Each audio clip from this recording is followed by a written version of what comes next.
Hey guys, welcome to this video. Today I have a special tip to share with you, okay?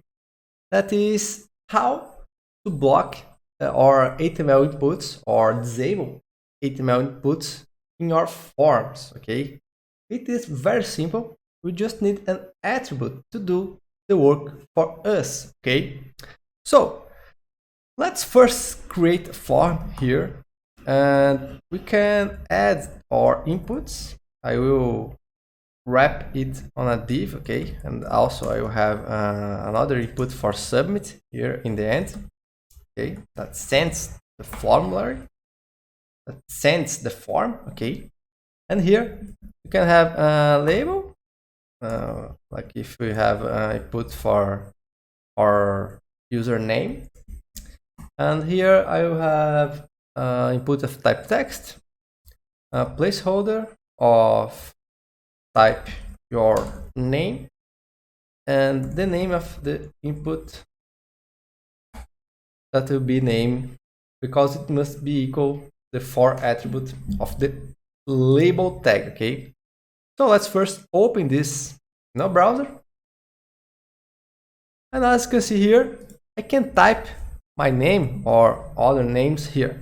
And we want to block this. We want to disallow users to fill this input, okay? So we have two ways, and I will explain for you the best and the worst choice and the difference between them, okay? So we have two attributes for this, the read-only and the disabled attribute. These two attributes will do the same thing. They will block our input. So let's add the read-only attribute here. We just need to add inside our input tag. And as you can see in our form, we can't type anymore, okay? And the same thing happens with the disable attribute. I saved the form. I will create two inputs to give you a better example, okay?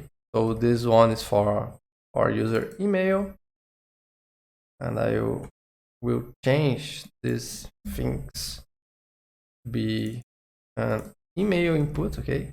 And we also have the type of email here, okay? And this second input, I will put the read-only attribute, okay? So now I have one with the disabled attribute and the second one with the read-only attribute. So here you see they will do the same thing. I can't type in these two inputs. And as you can see, I also can't select the first input, but I can't copy the text from both inputs. I will add another attribute here, the value attribute.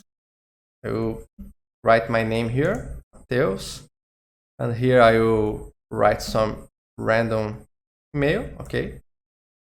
And now, as you can see, I can copy both values, okay? The customer or the user could copy these two values, okay? And what is the difference between these two? So it's also very simple. The first one, the disable, it doesn't send the value to the backend, okay? So in this approach, we don't send this value. So this can be a huge problem, because if you need the value that is in the input, you will send a blank value in this input because it is disabled. It will not send this value here or the value that is typed on the input to the backend, to the server that we send our form, okay? But in this one, we send the value. So the best option in most of the case will be the read-only, because we use this for like some form that we don't want to user or the customer change the value of that input. So we still need this value. So we need to send it to our server, but we don't allow our users to change this value, okay? In this case, we don't need the value or it doesn't matter for us that the value is sent or not. So pay attention on this because it's very important and can cause some trouble to your system, okay? But you have these two ways to disable or don't allow the user to type something in your form inputs, okay? So guys, hope you enjoyed. Please like this video, it's very important to me. Also subscribe to my channel. This helps me to reach more people. And this is it for today. See you in the next video.